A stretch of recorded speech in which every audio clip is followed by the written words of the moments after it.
संसद की सुरक्षा में सेंध के मामले में यूएपीए सहित आईपीसी की कई धारा में केस दर्ज। अब तक 6 आरोपी पकड़े गए हैं। एक आरोपी ललित झा फिलहाल पुलिस की गिरफ्त से बाहर है।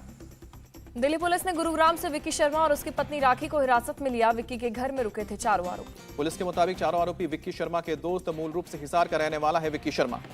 दिल्ली पुलिस की स्पेशल सेल आज सभी आरोपियों को करेगी कोर्ट में पेश, रिमांड की करेगी मांग। संसद की सुरक्षा में सेंध की साजिश की जांच दिल्ली पुलिस की स्पेशल सेल कर रही है। सभी आरोपी स्पेशल सेल को सौंप गए हैं। दिल्ली के पार्लियामेंट स्ट्रीट थाने में आरोपियों से रात भर हुई पूछताछ। स्पेशल सीपी सागर प्रीत हुड्डा देर रात तक पूछताछ में जुटे रहे। सभी आरोपी social media page Bhagat Singh fan club से जुड़े थे। तकरीबन 1.5 साल पहले सभी लोग मैसूर में मिले। 10 दिसंबर को सभी अपने अपने राज्य से दिल्ली पहुंचे। रात को गुरुग्राम में विक्की के घर पहुंचे थे।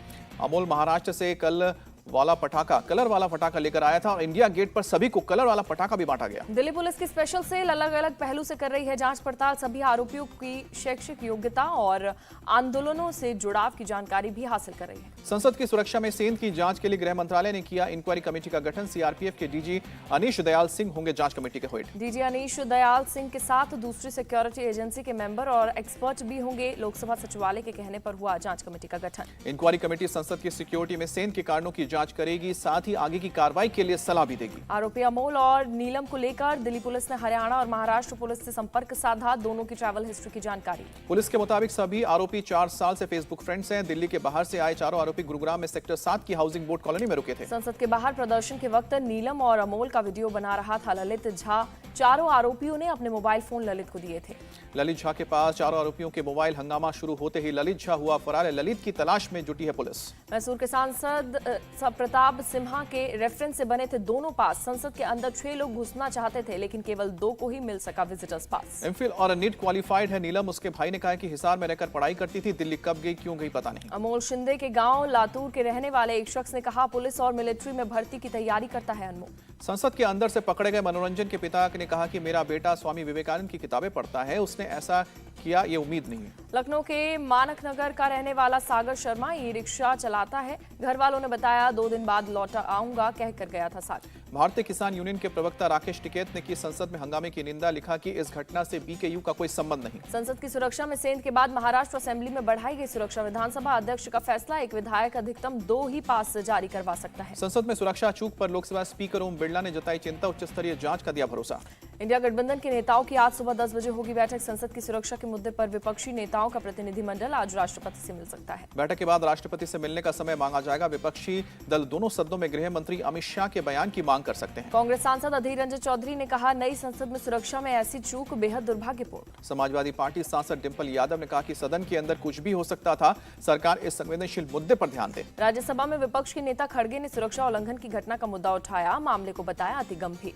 कांग्रेस सांसद शशि थरूर ने कहा कि साक्ष्य से साबित हुआ कि आरोपियों को सत्ताधारी पार्टी के एक मौजूदा सांसद ने भेजा था। मध्य प्रदेश विधानसभा में गोपाल भार्गव बनाए गए प्रोटेम स्पीकर। राज्यपाल मंगूभाई पटेल राजभवन में सुबह 11 बजे दिलवाएंगे शपथ। एमपी के सीएम मोहन यादव ने मुख्यमंत्री के रूप में पदभार ग्रहण किया। सीएम का पदभार संभालते ही एक्शन में दिखे मोहन यादव। खुले में मीट की बिक्री पर लगाई रोक। तेज आवाज में लाउडस्पीकर पर लगाया प्रतिबंध। शपथ ग्रहण के बाद पीएम मोदी के साथ खिंचवाई तस्वीरें। सीएम मोहन यादव संग डिप्टी सीएम जगदीश देवड़ा और राजेंद्र शुक्ला रहे मौजूद। शपथ ग्रहण के बाद महाकाल के दरबार पहुंचे एमपी के नए सीएम। माथा टेक कर लिया आशीर्वाद। एमपी कांग्रेस ने आज सुबह 11 बजे बुलाई विधायक दल की बैठक। नेता प्रतिपक्ष का किया जा सकता है चुनाव। छत्तीसगढ़ कैबिनेट की आज शाम रायपुर में होगी पहली बैठक। पीएम मोदी की गारंटी और घोषणा पत्र के वादों पर होगी चर्चा। छत्तीसगढ़ कैबिनेट के कई योजनाओं पर ले सकता है फैसला। सभी विभाग के सेक्रेटरी से भी होगी चर्चा। छत्तीसगढ़ के नए सीएम बने विष्णुदेव साय। राज्यपाल ने दिलाई शपथ।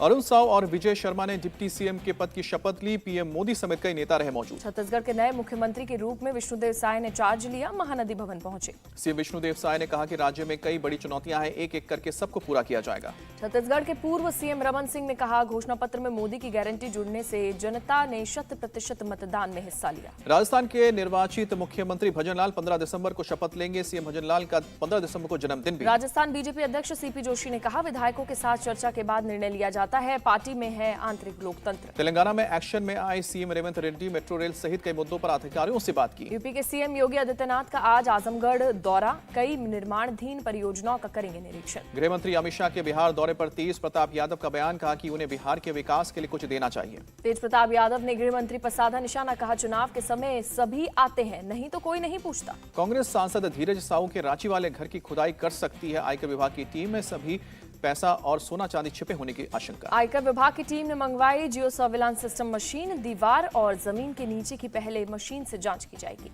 धीरज साहू के लोहरदगा वाले पैतृक घर पर भी होगी जियो सर्विलांस की जांच। कुछ पाए जाने पर खुदाई कर सकती है आयकर विभाग की टीम।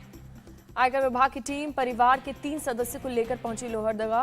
गेट बंद करके शुरू की गई जांच। आयकर विभाग ने लोहरदगा वाले घर को किया सील। परिवार ने नजदीकी लोगों को भी अंदर आने से इजाजत नहीं दी। पंजाब के कोहरा माछीवाड़ा रोड पर पुलिस और बदमाशों के बीच मुठभेड़। लुधियाना पुलिस की जवाबी कार्रवाई में एक बदमाश ढेर। पुलिस ने 3 बदमाशों को गिरफ्तार किया। सभी पर डकैती और आपराधिक घटनाओं के 2 दर्जन से ज्यादा केसेस दर्ज। मुठभेड़ में एक एएसआई पैर में गोली लगने से हुआ घायल, अस्पताल में कराया गया भर्ती। इटावा में पुलिस और बदमाशों के बीच मुठभेड़, 2 बदमाशों को लगी गोली।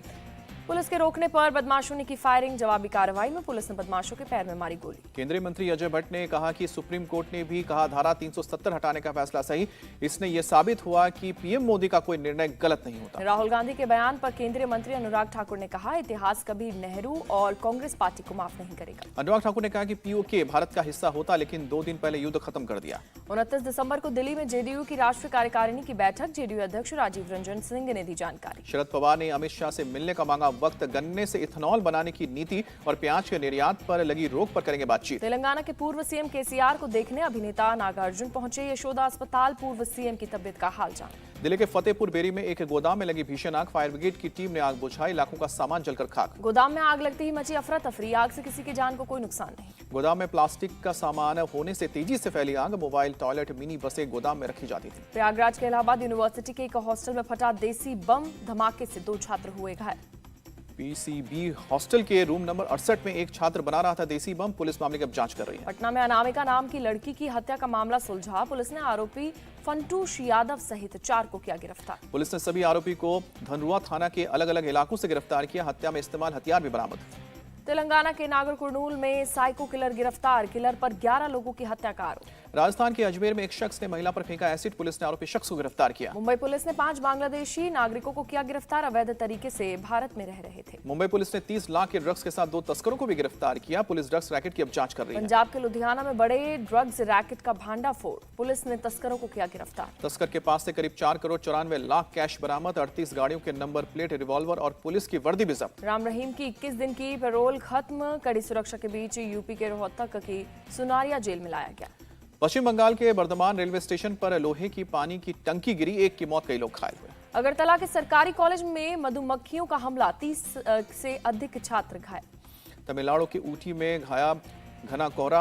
ऊटी कुन्नूर मार्ग पर और गाड़ियों की रफ्तार पर ब्रेक लगी। असम के डिब्रूगढ़ के कई इलाकों में भारी बारिश के साथ गिरे ओले। फसलों को पहुंचा नुकसान। पूर्वी सिक्किम में टूरिस्ट को बचाने के लिए सेना ने चलाया रेस्क्यू ऑपरेशन। 800 से ज्यादा टूरिस्ट को बर्फबारी के बीच फंसे होने के बाद बचाया गया। सेना के त्रिशक्ति कॉर्प्स के जवानों ने टूरिस्ट को सुरक्षित स्थानों पर पहुंचाया। सेना कर रही है सभी के खाने पीने का इंतजाम। उड़ीसा के भुवनेश्वर में चलाया गया सड़क सुरक्षा अभियान। लोगों को बांटे गए हेलमेट। आईटी मंत्री राजीव चंद्रशेखर ने जापान और ब्रिटेन के मंत्री से बातचीत की। एआई तकनीक के सुरक्षित उपयोग पर चर्चा। केंद्रीय स्वास्थ्य मंत्री मनसुख मंडाविया का बयान। देश में 10 लाख से ज्यादा जन औषधि के केंद्र खोले गए हैं। मार्केट से सस्ते रेट पर मिलती है दवाएं। अयोध्या में श्री राम मंदिर के उद्घाटन से पहले दूसरे मंदिरों को भी दिया जा रहा है नया रूप। 37 मंदिरों का हो रहा है कायाकल्प। यूपी के अलीगढ़ में किन्नर एकता समिति ने पीएम मोदी को लिखी चिट्ठी। राम मंदिर प्राण प्रतिष्ठा समारोह में शामिल होने की मांग। प्रयागराज में 1 महीने तक चलने वाले माघ मेले की तैयारियां जोरों पर। 50 महिला सब इंस्पेक्टर और 400 सिपाही होंगे तैनात। बेंगलुरु में धूमधाम से मनाया जा रहा है कदकिलई महोत्सव। लोगों ने डोडा गणपति मंदिर में दर्शन किए। महाराष्ट्र के सतारा जेल के कैदियों की पहल। जेल में की स्ट्रॉबेरी की खेती। इजरायल के पीएम बेंजामिन नेतन्याहू ने एक बार फिर अंत तक युद्ध जारी रखने का दावा किया। कहा कि हम कोई रोक नहीं सकता। पीएम नेतन्याहू ने सेना के कमांडर्स के साथ बैठक की। कहा अंतर्राष्ट्रीय दबाव काफी है लेकिन हम जीत से कम पर नहीं रुकेंगे। इजरायली सीमा से सटे दक्षिणी लेबनान के गांवों पर इजरायली सेना की शेलिंग। कई रिहायशी मकान हुए तबाह। इजरायल लगातार हिजबुल्लाह के ठिकानों को कर रहा है टारगेट। अब तक 100 से ज्यादा हिजबुल्लाह के लड़ाके मारे गए। दक्षिणी गाजा के राफा में भारी बमबारी में कई महिलाएं और बच्चे घायल हुए। कुवैत हॉस्पिटल में लाया गया। दक्षिणी गाजा में इजरायली सेना और हमास के आतंकवादियों के बीच आमने सामने की लड़ाई। इजरायली सेना ने जारी किया वीडियो। इजरायली सेना का दावा हमास के कई इंफ्रास्ट्रक्चर को तबाह किया गया। हमास के कई आतंकवादी भी मारे गए। इजरायली सैनिक हमास के ठिकानों को घेर कर फायरिंग कर रहे। हमास के कई ठिकानों में घुसकर किया कब्जा। वेस्ट बैंक के जनीन में 2 दिन से इजरायली सेना की रेड। अब तक 7 फिलिस्तीनी मारे गए। करीब 12 लोग गिरफ्तार हुए। इजरायली सेना का दावा। रिफ्यूजी कैंप पर रेड के दौरान भारी संख्या में हथियार और विस्फोटक बरामद। कई टनल और 6 विस्फोटक लेबोरेटरी को पता चला। इजरायल हमास जंग में अब तक 18,600 से ज्यादा फिलिस्तीनियों के मरने की खबर। गाजा में बेघर हुए फिलिस्तीनियों के लिए बारिश बनी मुसीबत, कैंप के टेंट में घुस रहा है पानी। यूक्रेन की राजधानी कीव पर रूस का मिसाइल अटैक, कई रिहायशी इमारतों में आग लगी। रूस ने एक के बाद एक कई मिसाइल्स दागे, झुलसने से दर्जनों लोग हुए घायल। यूक्रेनी इमरजेंसी सर्विस ने आग पर पाया काबू, 100 से ज्यादा इमारतों की बिजली व्यवस्था ठप। यूक्रेनी सेना के साइबेरियन बटालियन में नए जवानों की भर्ती, फ्रंट लाइन की जगह के लिए दी जा रही है ट्रेनिंग। यूक्रेनी सेना ने 6 महीने पहले साइबेरियन बटालियन का गठन किया था। बटालियन में ज्यादातर रूसी नागरिक। वेनेजुएला में दर्दनाक सड़क हादसा, 14 लोगों के मारे जाने की आशंका। केमिकल से लदे एक ट्रक ने बेकाबू होकर कई गाड़ियों को टक्कर मारी, धमाके के बाद कई गाड़ियों में आग लगी। बैंकॉक में एक ओपन मार्केट में भीषण आग लगी, कई दुकानें आग में हुई खाक। आग में एक महिला मामूली रूप से जख्मी हुई है। बाजार में अलग लगने की कारणों का पता लगाया जा रहा है। टेस्ला ने बाजार से अपने 20 लाख इलेक्ट्रिक व्हीकल को वापस बुलाया, ऑटो पायलट सिस्टम में डिफॉल्ट को ठीक किया जाएगा। पटना में चल रहे बिहार बिजनेस कनेक्ट 2023 का आज दूसरा दिन। सीएम नीतीश कुमार आज 11 बजे होंगे बिजनेस कनेक्ट में शामिल। बिहार बिजनेस कनेक्ट के पहले दिन 15 कंपनियों ने 15,570 करोड़ के एमओयू पर साइन किया, 31,000 करोड़ के निवेश की है उम्मीद। भारत दक्षिण अफ्रीका के बीच टी20 सीरीज का आखिरी मुकाबला आज जोहानिसबर्ग में खेला जाएगा। 3 मैचों की सीरीज का पहला मैच बारिश की वजह से रद्द हो गया था, जबकि दूसरा मुकाबला द अफ्रीका ने 5 विकेट जीता था। वनडे वर्ल्ड कप में ऑस्ट्रेलिया से खिताब हारने के बाद रोहित शर्मा ने पहली बार खुलकर बात की। रोहित शर्मा ने बताया कि फाइनल के बाद वापस आना और आगे बढ़कर शुरू करना बहुत मुश्किल था। रोहित ने इंटरव्यू में आगे बताया कि मैं फैंस के लिए महसूस करता हूं कि वो हमारी तरह वर्ल्ड कप का सपना देख रहे थे। रोहित ने आगे बताया कि टीम को दिया गया प्यार हमें फिर से वापस आने और सबसे बड़े खिताब की तलाश शुरू करने की प्रेरणा देता है। भारत के तेज गेंदबाज मोहम्मद शमी अर्जुन पुरस्कार की दौड़ में शामिल। बीसीसीआई ने खेल मंत्रालय से खास तौर पर रिक्वेस्ट की मोहम्मद शमी को अर्जुन पुरस्कार की सिफारिश।